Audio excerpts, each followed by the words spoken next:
Well, the next empire that we're going to look at is the Mongols, and so let's get started with that. First of all, let's take a look at the geography of the Mongol-Asian steppe. We have the western steppe and the eastern steppe. The western steppe is basically defined as spanning Central Asia, and it goes all the way across to Eastern Europe, so it's fairly large. It's the original home of people like the Hittites and the Aryans. These are people who later invaded and actually attacked other parts of the world. The Aryans in India, the Hittites actually going all the way to Persia. The eastern steppe, on the other hand, covers the area of present-day Mongolia, and that's the area to the west on the map. And it's the first home of people like the Huns, the Turks, and the Mongols, all people who eventually, as nomads, traveled across the central plateau and actually invaded places like Europe, for that matter. Okay, so here's a close-up of the map, and you get a better idea. You got the eastern steppe on the right, western steppe on the left. So the Central Asian plateau is pretty significant. And it's also the place where most of these people would have lived as nomads who actually herded horses. So that's another thing we're going to take a look at in a second. So the geography of the steppe. The temperatures can be extreme. So in Mongolia, that ranges from anywhere from minus 57 degrees Fahrenheit in the winter to 96 degrees Fahrenheit in the summer. Those are pretty extreme changes. And as a result, people lived in these sort of huts that were called yurts. Now, these yurts are really good at withstanding these temperature changes. They keep you really warm in the winter, and they keep you really cool in the summer. Now, rainfall is more plentiful and the climate milder in the western steppe than in the eastern steppe. So again, it has an impact on whether or not they can get grass for their horses or whatnot, and for how long a season. Now, the movements of these people have historically tended to be towards the west and the south. So again, they didn't move towards the east that much, but they moved towards the western part, heading towards Europe, and also to the south towards China. This is pretty much what the steppe area looks like. And you can see it's pretty, but again, it's hills, it's not completely flat. But there's definitely lots of grassland. There's some trees, some small forested areas. Here's another shot. In the winter, you can imagine this is very brutally cold, but in the summer, it's a great place to graze horses. Again, in the distance here in this picture, you can see some livestock over there, probably some sheep. Okay, so you can graze your animals. This is why the summer months are really important. And this is what we'll see is that most of the time what these guys were fighting over was grassland and water rights. Who could find the water, who could get access to the grass so that they could maintain their herds. So you want to live on the steppe. You want to be a steppe nomad. Here's 8 ways that you can live the life of a steppe nomad. 1. Herd domestic animals. Right? Now, if you have domesticated animals like goats, sheep, and horses, that's the first thing you do. 2. Constantly move searching for good pasture to feed your herds. So you got to find the grassland. 3. Follow a familiar seasonal pattern and return on a regular basis to the same campsites. So every year you're going to come back to the same place because that's where the good grazing land is, or that's where the water is. 4. Battle other nomadic groups over grassland and water rights. That's the problem. You're not the only one looking for access to those resources, and so you have to fight to get them. 5. Live on horseback as you follow your huge herds over the steppe. So these guys are born in the saddle. From little boys, little girls learn how to ride very early on, and they spend most of their life riding around on horses. 6. Depend on your animals for food, clothing, and housing. So everything that you essentially need in your society comes from the animals that you raise, right? Because particularly the clothes is made from the animal skins.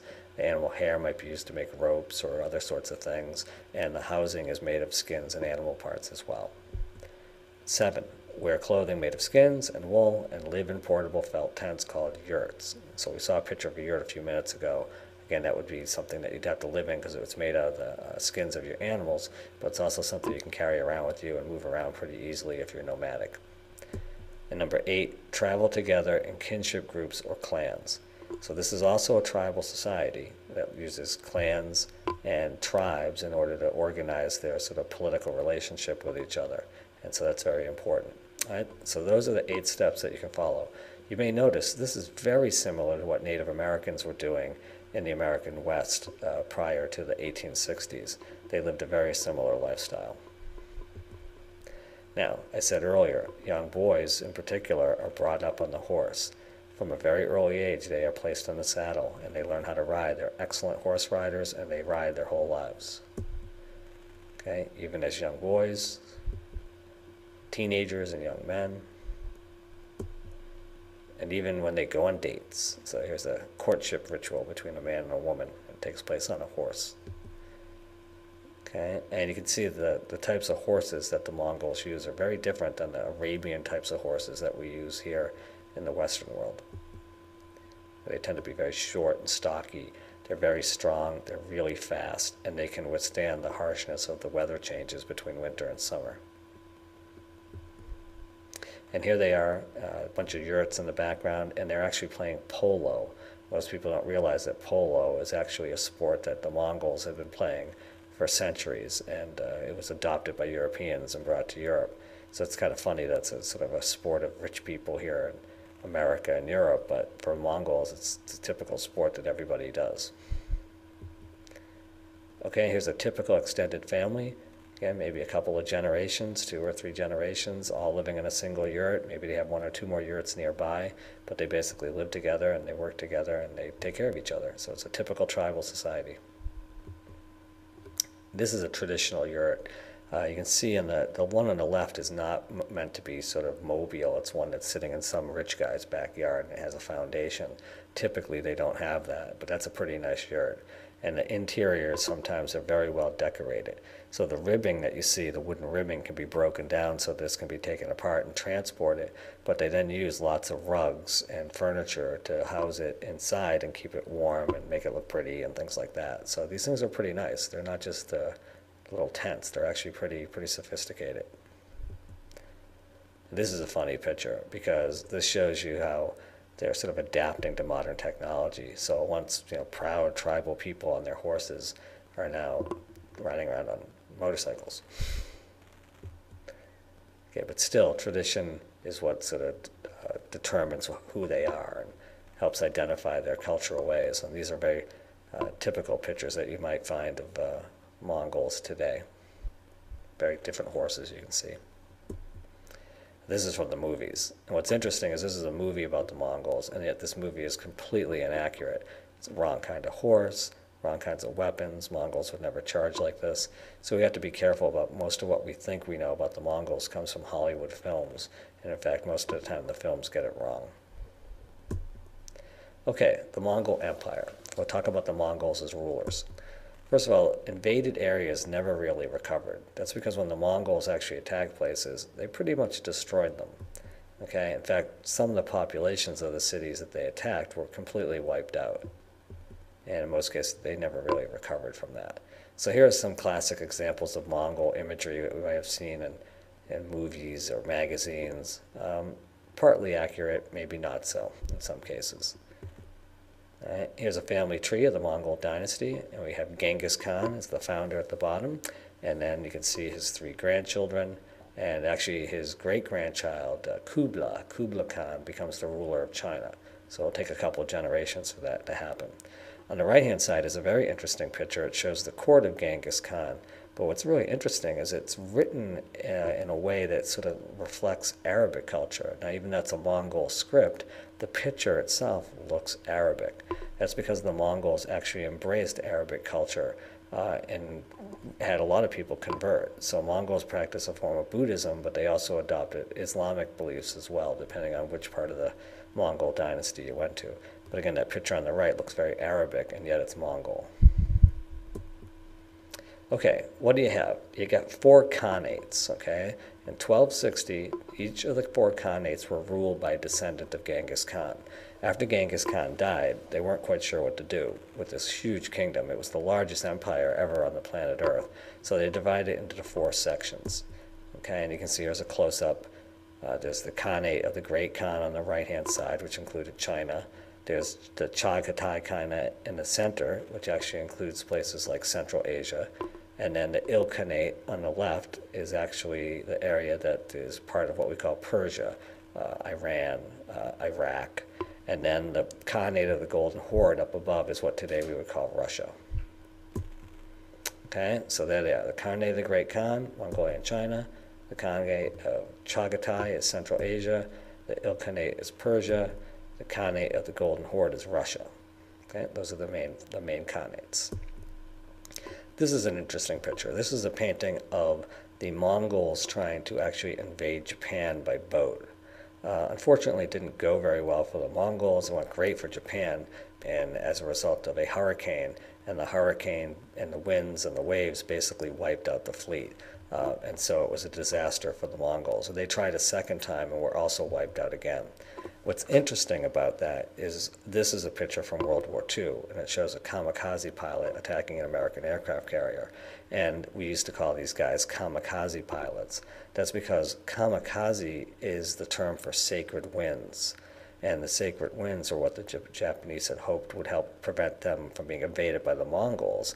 And here during World War II, they thought the same thing, that the sacred winds would prevent them from being attacked by America.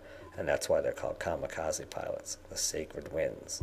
So they saved them from the Mongols, but didn't quite save them from us. Okay, mid-1200s to mid-1300s, the Mongol peace. Okay, during this time period, what we can see is that we've got some beautiful architecture here, and as a result, the Mongols actually imposed stability, law, and order across much of Eurasia. So this reputation of them as being sort of murderers and maniacs and destroyers of cities isn't necessarily true. In fact, they opened the Silk Road, they encouraged trade, they encouraged movement, they invited foreigners and Turks and Muslims to come to Central Asia and even into China because they relied on them for services and intelligence and knowledge of math and science and architecture and engineering. And so they built some beautiful cities, and you can see these are Islamic cities that the Mongols had actually built as a result of converting to Islam in these areas. Now, they also guaranteed safe passage for trade caravans, travelers, and even missionaries from one end of the empire to the other. And the trade between Europe and Asia actually increased during this time period, so this is a positive effect. And these new ideas and inventions spread, again, from Europe all the way across Asia, Central Asia, into China. So that's very different than what we usually think. And that's because people who win history get to write it. And the Mongols eventually declined, so they didn't get to write history. If they wrote history, their account of the Mongol period would probably reflect all this positive stuff. But the fact is, it's the people who had been conquered by the Mongols who survived and wrote history.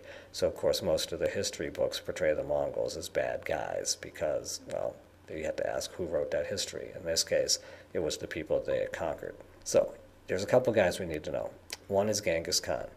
1206 is the starting date, and we know he was a great military organizer, a gifted strategist, and he would use tricks to confuse his enemies. So he'd make them think his troops were bigger than they were. He'd make them think they were retreating when they were really, getting them to follow them into a place where they could then ambush them. They also used spies to identify enemy weaknesses, and they adopted new weapons and technology used by his enemies. So this was a smart move on his part. He was a very good strategic thinker and a good horseman for that matter. Right? And again, he believed in terrifying his enemies into surrender. What's interesting about this is that many times people heard about how horrible the Mongols were, so that when they showed up, they just surrendered to them. But in most cases, they never had to fight because people just believed that they were really bad. So there may be some truth to the fact that they weren't as bad as people portray them, but they wanted people to think that way. It's what we might call early form of propaganda. And then there's Kublai Khan. Okay, this is the grandson of Genghis Khan, and the dates for him are 1279. He unites China for the first time in 300 years, and he creates what's called the Yuan dynasty.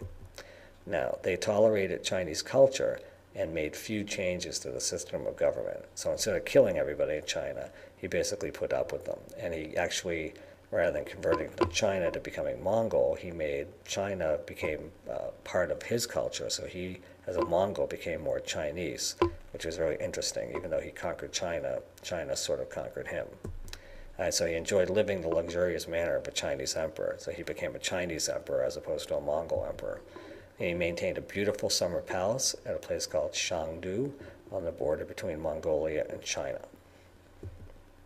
So here's a timeline, and you can see here, this is a Chinese timeline, and if you look over here, you will see that Genghis Khan invades northern China around 1215.